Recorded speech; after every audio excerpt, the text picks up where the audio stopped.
Hello everyone, today I want to do an updated video on my everyday carry and items that I carry with me, how I integrated body armor into my everyday carry, and why I am ditching the sidecar style holsters. This is going to be a little bit more of a later topic in this video, but it is something big that kind of is more personal as far as how I carry, and I'm going to talk about the specific items that I carry with me on a daily basis. Now, keep in mind, the reason I didn't do a 2020 version of this video was because I didn't leave the house a whole lot. I work from home, and then I do YouTube as my second job from home.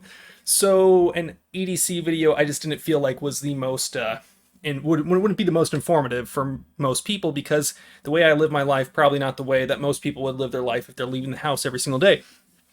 But I wanted to talk about my everyday carry. Now, keep in mind, when it comes to your everyday carry, you're going to have to keep in mind things like the law, whether you choose to disregard it or not. It's a good idea to know what is and isn't legal and what you should and shouldn't get caught with. I'm not a lawyer. This isn't legal advice. I don't know where you live. I don't know what your laws are. And you got to keep in mind certain policies about where you choose to interact and how breaking those policies could affect your ability to continue to go there. So if it's something against your work policy, you might have to make changes to how you would normally wish to live your life. So let's get into my everyday carry, typically what's on me. Now, the basis of how I carry most of this stuff, almost everything is going to be on my body or in a backpack. And I want to kind of talk about the backpack first, because that's going to get into the flashy bits. So the backpack that I usually carry around with me is actually this Maxpedition backpack. The reason that I carry this specifically is, well, one, first of all, I used to carry a JanSport backpack, but then Premier Body Armor sent me this in addition to this level 3A body armor panel, which this actually allows me to have like a active or a passive level of protection, because this will stop basically any handgun round, and it's a normal backpack. This panel is super lightweight, easy to work with it. Now, yeah, obviously carrying a tactical vest around with you would be much more protection, but wearing that is not very practical in most senses. However, carrying a backpack is a very normal thing that I do that many other people choose to do, and it's something that fits in with my life, and this allows me to have a panel of body armor. I was super interested in this kind of thing. I had a smaller panel in a smaller Vertex bag, but I think this is a lot more just normal for people to carry around. It's big enough for me to be able to carry my camera gear, and my camera's with me. Right now, what I'm working with when I just want to carry a camera around with me is a Sony a7 III with the Tamron 28-75. And then I have one of the Peter McKinnon variable ND filters on this. I don't always have that on it, but it is just something nice to have. But yeah, Sony a7 III with an adjustable lens that's pretty damn good. This is a good everyday kind of setup. On the inside here, I have a medical kit in the front, in the main front pocket, with a tourniquet, chest seal, some other random stuff in here. But that's more of a topic that you should learn from someone else. I'm not going to tell you how to properly pack a medical kit, because I think that's a specific niche that there are people that are significantly better and can offer a lot better information than what I can. So for me, I got a backpack that looks normal, like a normal person would have with them, but it has body armor in it. And then I got a med kit stuff in there, in addition to having a front pocket where I could put any random other things like a phone charger, which I don't actually have on me right now, but it is something nice to have. Now, some of the things that you're probably going to be a lot more interested in and a lot more excited in. I have started to carry pepper spray, and I've been carrying pepper spray for a while now. The big reason is I've had this mentality of not everything needs to be solved with a gun, and if the only thing you have is a gun, it makes you more likely to have to jump to that, whereas if I can carry something super convenient, this either attaches to my keys, or I can just disconnect it really easy, carry it in my pocket separately from my keys if I want to put my keys in my bag or something. This is a very easy thing to carry around with me. They come in a variety of different colors. I carry the pink one because it annoys some people. Yeah, but they come in a wide variety of colors, either the black, white, or gray. I'll try to have a link to those because I think I can actually link to that in YouTube. Most of the other stuff you're not going to get links for. I'm sorry. But this is Palm pepper spray. They run around $12. You can get some with a clip or the ones that attach to your keys. I chose for the option that attaches to the keys. However, I have also in the past carried the version that runs off a clip. It's good pepper spray. If you watch the Lucky Gunner tests on YouTube, they perform pretty well. I dropped it, I'm sorry. But they seem to be reliable, and that's why I personally chose to carry those. It's small, it's easy, it gives me a ability to handle certain threats that might not warrant lethal force, but I don't think that I would have the ability to handle hand to hand. Now, I'm 6'2". I currently weigh a little bit under 200 pounds. I was about 205 about 2 weeks ago, but I'm on a cut right now. So at 6'2", I'm less likely to be fucked with, in theory. However, in California, where there's a lot of homeless people, I don't know what it is, but something about me, homeless people love to fuck with me, so I felt like having pepper spray might be a good option because they are more likely to harass me for some reason. I don't know what it is, something about my face. Do I have a punchable face? I know sometimes I say some things that probably piss off some of you, so maybe I do have a punchable face, but I swear, I don't know what it is. I don't provoke them. I treat them like wild animals sometimes, it's like, don't make direct eye contact, move past them as quickly as you can without startling them, don't engage with them, don't let them latch onto you, but for some reason homeless people love to fuck with me, and that's why I carry pepper spray. Items that wouldn't typically be considered everyday carry items for gun people, but are typically my everyday carry items in addition to that. I carry AirPods because they're convenient. They work with my iPhone pretty well as far as connectivity. They last plenty long enough. When they run out after about 4 hours, you put them in for 5 minutes and you got another few hours. I also carry chapstick because it's good to have chapstick and not have chapped lips. My iPhone obviously is something I carry with me. The specific phones, all that kind of stuff doesn't really matter, but for me, that's just random things I keep in my pockets. I carry a very minimalist wallet. I'm not one to promote wallets because I think they're pretty lame, but the one that I carry, I think I got on Amazon for about $12, and it's just a simple little wallet that I'm actually not going to show you any information on because it will give some information away. But yeah, it's a simple leather wallet that allows me to have my ID, all that kind of stuff in it. It does the job. Wallets, whatever it is that works for you. The minimalist ones, all the minimalist wallets kind of suck at carrying a lot of shit, but they're really good in the fact that it carries just what you need. And if I have to carry more stuff like that, I usually have a backpack with me and I have plenty of pockets because men's pants, I don't know why women's pants decide to go away with pockets, but men's pants do have pockets and it's nice to have those. Carry a pair of cheap knockaround sunglasses. That is the literal brand name of these. They run about $20 or something like that, and they are inexpensive. They seem to work. They're polarized. So yeah, I carry those. Now, flashlight and knife. These are two items that I think most of you are actually probably more interested in, and I know my knife selection is most likely going to bother some of you, and I understand that, but I've carried this knife for a long time. I really like the way that it balances. I've had this knife for many, many years, but I carry a Benchmade 940. So I have two of these actually. One of them is the carbon fiber version, but this one is the, I believe, just standard aluminum with the S940, or yes, the 940 steel. The nice thing about this knife is the blade material is very strong, it holds an edge very well, and it's very durable. However, the bad thing about the characteristics that make this great is that sharpening it is an absolute bitch, and I just personally would not recommend it unless you have a real sharpening setup. So that's unfortunate, meaning that I would have to take it to somewhere to get sharpened, or I can just mail it to Benchmade and they will send it back cleaned up, tuned up, sharpened up, and ready to go. And that's a nice thing about their warranty feature, is that's completely free. You just got to mail it to them and they will mail it back to you all cleaned up. It's a nice knife. It balances pretty well. It's fairly light. It fits really nice in the side pocket of my Vertex pants. I don't know, but they also fit really easily in any normal side pocket, like so. So again, I understand that some of you don't like Benchmade because of a situation. I think it had something to do with them offering their services to cut up guns that the police department confiscated. I'm not entirely sure about the situation, but I've just had these knives for so long. I'm not going to get rid of a $300 knife just because one situation in Oregon. But again, I understand why that would bother some of you and why you would choose not to carry them because of that. It is what it is. So then my light. This is actually a very new addition. I used to carry a really large mod light, and now the size of these isn't too different from one another.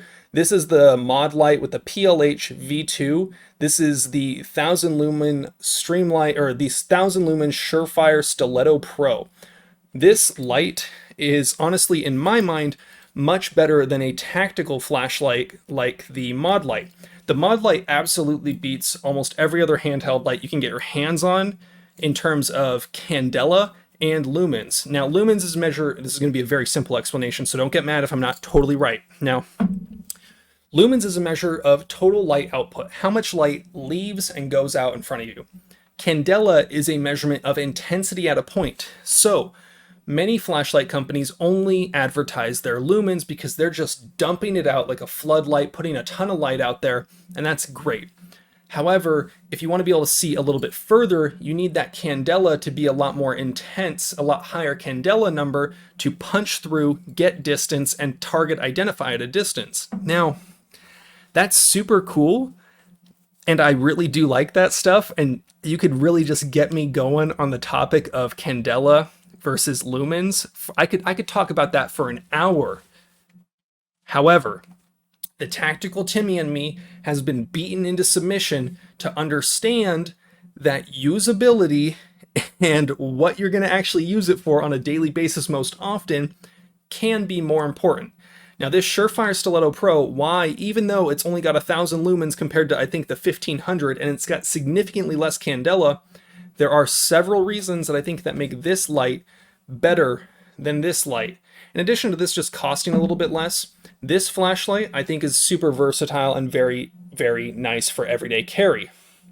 So you can put this pocket clip on either the front or the back, meaning that you can carry it in a pocket with a light up or a light down method. I carry mine like this because this puts the light at the bottom, allowing me to grab it out of my pocket really easily and hit the rear tail cap switch to turn it on. You know, do a little quick, yep, that sucks. And that's how I determine if my tactical flashlights are bright enough. Does it suck to get pointed at you? Then yes, it passes that first test. Now on the front of this, we have a few buttons and the charging port. This charges and recharges through a standard USB port, which is super convenient because I have these laying around everywhere around the house. Seals up. Now, sorry, it's hard to press this here. So right here, I can cycle through low, medium, high. So low, medium, high. At the back, if you press, it goes straight to high output. This up here is the program button. You can use this to determine what settings and what orders go on when you press the button. I have mine set up so that the rear button turns at full output, and then this starts at a much lower output, which is why this is vastly superior. If I wanted to use this mod light, which is an absolute tank of a light, to light up something inside my room to see it a little bit better, aka the most common reason you would use a flashlight on a daily basis, I would have to cover it up like this. And now if I'm looking around for more than 10 or so seconds, this is already getting pretty warm, this is going to get really hot, and it's going to get hot fast, which, again, the purpose of this light is to be an absolute flamethrower of a light, to put light super far, really bright, see everything everywhere. This is an everyday carry flashlight that is actually built great for it. The battery life on the mod lights kind of sucks. If you're going to have a flashlight like this that absolutely pumps light, you're going to need to have multiple batteries, which is nice because they typically come with multiple batteries, and have them on a charger rotating, so you can just constantly pop one in and out. This, however, I have had this for months now, and I've only charged it once, and even then I didn't actually need to charge it.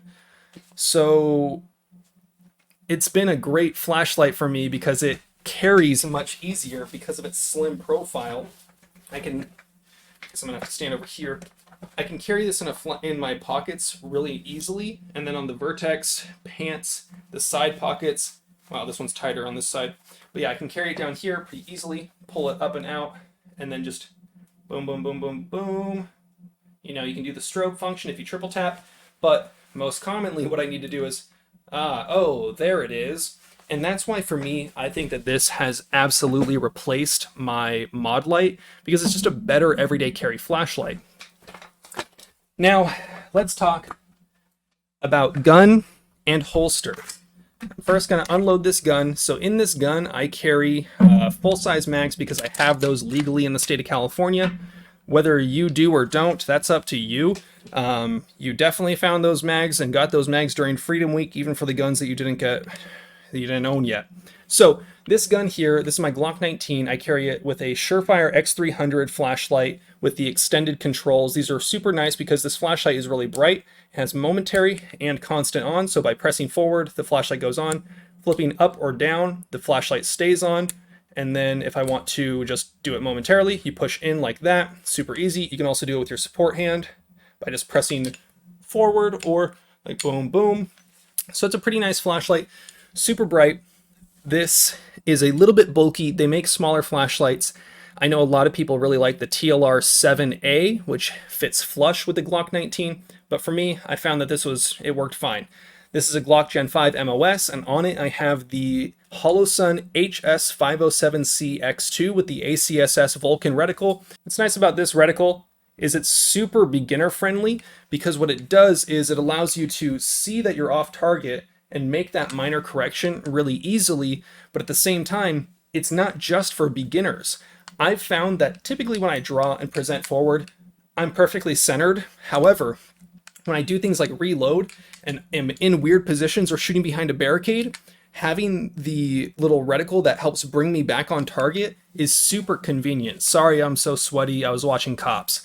So yeah, I'm sweaty in this house. There's no AC. It is what it is. As far as ammunition, I carry 124 grain Federal HSTs. So Federal HSTs are a really popular round. They're very well-known, reliable, as well as Spear Gold Dots. I don't carry Spear Gold Dots because I started using HSTs and I just got used to how they handle. I don't use plus Ps. The reason that I went with 124 grain was because I found that as far as ballistic testing goes, when I was carrying both a full-size gun and a much smaller gun, the 147s didn't perform as well out of the shorter barrel guns. So I found that the 124s on ballistic tests tend to show that they performed well with all sorts of guns and barrel lengths in 9mm. So yeah, I carry a Glock 19. This is basically a full-size gun, even though it's technically a compact gun. But for me, I think that this is a great option. Lets you do whatever you want, but sometimes you might need to carry a smaller gun. So that's why many people choose to have guns like an LCP2, which is what I carry if I'm just going to be wearing basketball shorts or sitting around in the house. So you can have other options, but this is my typical daily carry gun. The nice thing about the backpack that I have as well is that in the back, I can actually place a gun inside here, and then just inside this pocket here, I can carry it. So if I didn't want to carry it on my body, I could carry it off body. Carrying off body comes with some disadvantages, meaning that you would basically have to attach yourself to that bag, because if you leave that bag, what you're doing is leaving a gun behind away from your control. So I'm not a huge fan of that, but it is an option for some people. Now, this is a great option. Now, how do I actually carry it? The holster. In the beginning of this video, I talked about why I'm actually ditching the SIDECAR style holster. Now, I, for a long time, would carry a Glock 19 like this with a holster like this. And I think that this is still a great holster for a gun like this, but I've found that as I have put on weight and changed up my wardrobe a little bit, mostly the second part, a holster like this is a lot more fitting for me than a holster like this. Does the extra ability to always have a second mag with you, is that nice? Yes. Is it necessary? That's up for you to decide for your own personal use. I think that it's really nice having the ability to carry a second magazine with you and have just one thing. You just grab this, you put it on, you're ready to go. This does conceal fairly well. There's a ton of people out there that say, oh, SIDECAR style holsters, they don't conceal well, you're never going to be able to carry it. Just carry one of these and then carry a second mag in your back pocket or something and it'll be fine. You're never going to need to reload. And you know, likely most civilians don't find themselves in situations where they need to reload, especially if you're running 15, 17, or 20 round magazines, depending on what you're carrying. So is this the most necessary to have that? No, probably not. However, I've found that the way that my body is built now, so when I really started to fall in love with these SIDECAR style holsters, I was about 6'2", same height as I am now, and I was weighing about 180. And that's really when I started concealed carrying, when I was in that 175 to 180 range. And when you're built like a twig and you have a fucking 8-pack, yeah, you can get away with carrying a lot of stuff as long as your shirt isn't too tight to your hips. That's fine. Now that I'm in the 200 range and I don't have abs as visible as I want them to be, which is a process that I'm working on as I'm losing weight and as I've been working out more, this is much more favorable for me. Now, that being said, I can still get away with comfortably and concealing this fairly easily. But if I want to wear a shirt that's a little bit tighter to my body, a little bit more fitted, that shows off some progress I've made in the gym, I can't quite get away with carrying as much stuff. Now, if I'm wearing any sort of long sleeve, any sort of flannel, any sort of plaid, anything with a pattern, absolutely I can get away with it. But if I'm going to be wearing just a simple t-shirt, I gotta stand on my tippy toes here, this conceals, for me, a little bit better than, again, unloaded gun. Something like this. And now you'll notice here that I actually place my belt off to the side. This is something that most people that carry appendix do, and it's something that even when I'm not carrying appendix, I just do out of habit because it's just a part of my life now.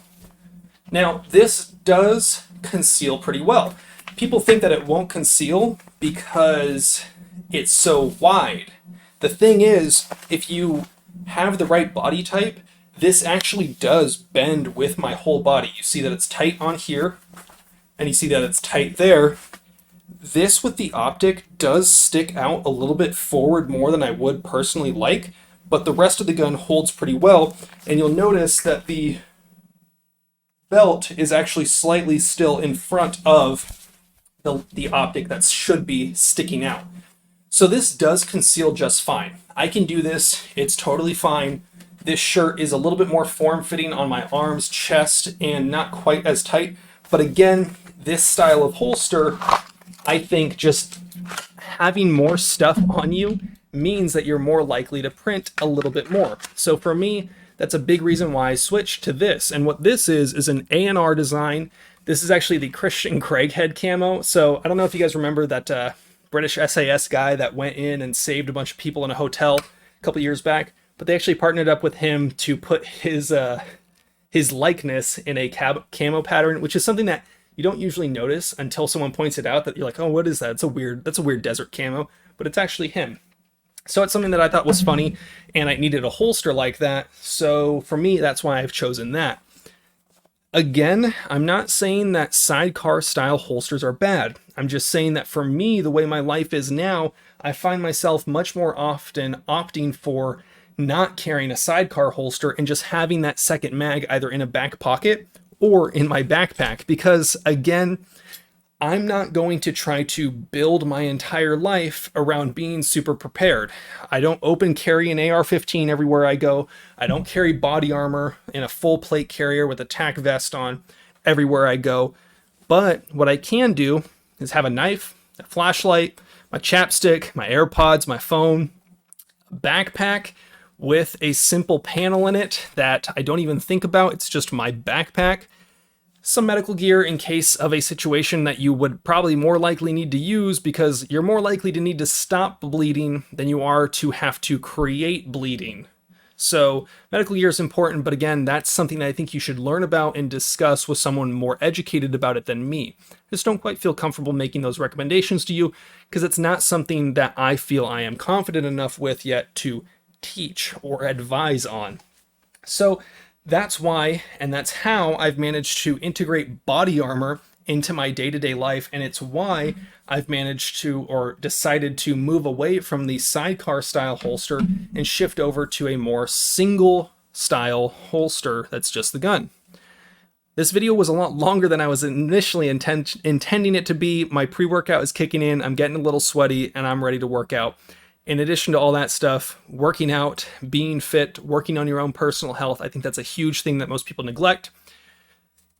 The healthier you are, the more days there are for you to everyday carry. I'm trying to extend the amount of days.